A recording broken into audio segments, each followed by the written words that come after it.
House of Representatives tonight approved on second reading the proposed 226 billion peso 4-year salary standardization law of 2015 or SSL 2015.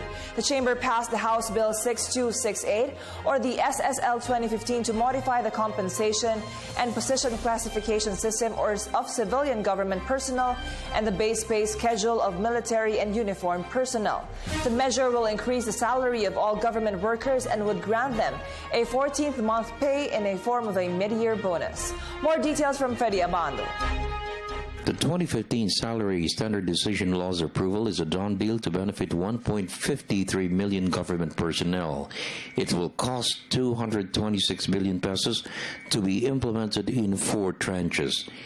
It has been certified as a priority measure by the President to be implemented in January 2016. It was approved early today by the House Appropriations Committee, chaired by Congressman Isidro Ungab. Here are our recommendations.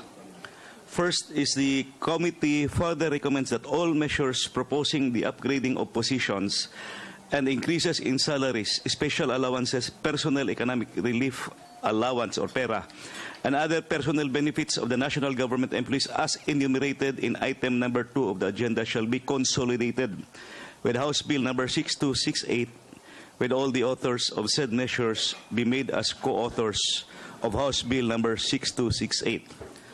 The committee further recommends that all members present and all vice chairpersons of the Committee on Appropriations shall be made co-authors of House Bill number 6268. And lastly, the committee recommends the approval and reporting out of the measure without amendment.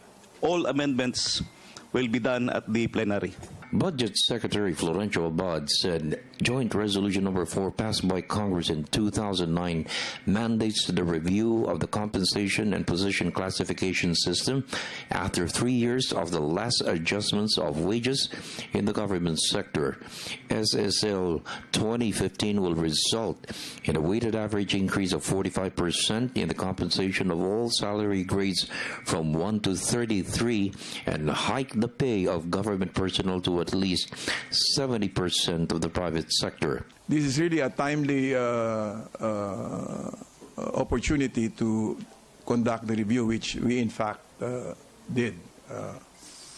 And the objective of the review, Mr. Chair, is to determine the competitiveness of government pay in relation to the private sector. And based on that,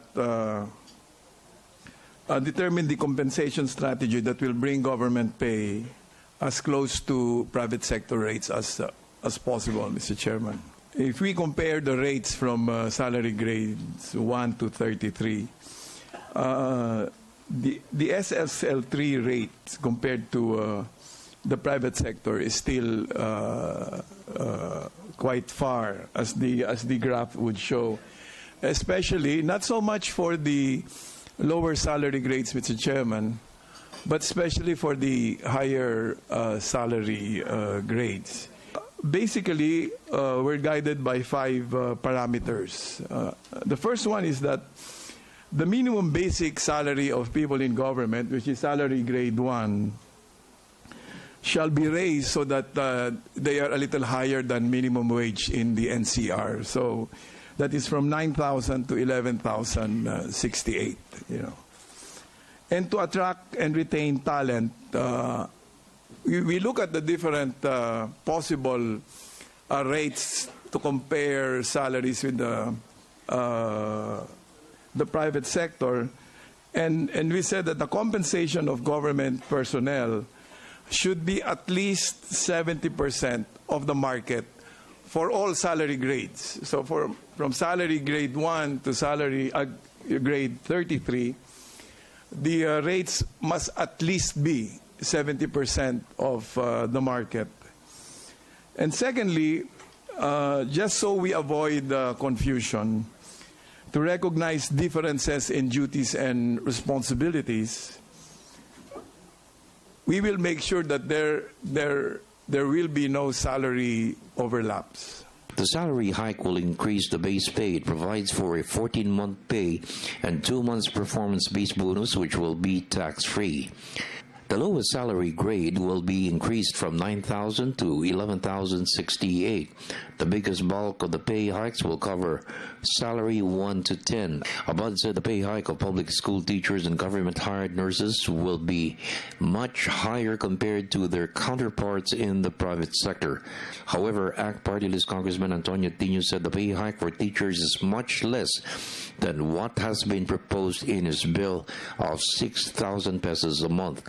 Abando stressed Tino's figures was based only on the base pay without considering the 14-month pay and the performance-based bonus. Congressman Rolando Andaya came to the defense of Abando. Andaya was a former budget secretary. He was the author of the third tranche of the salary standardization law from 2009 to 2012. Medyo yung figure na pinapalaganap sa media, weighted average of 45%, really is not true for, let me point out, na yung mga mabababang percentage increase na yan, they make up more than 2/3, the vast majority, 2/3 of the government bureaucracy. No? Yung makakatanggap ng 11.89% teachers and nurses, no? Tapos in the next slide, I believe, next slide pa. Next slide, yan.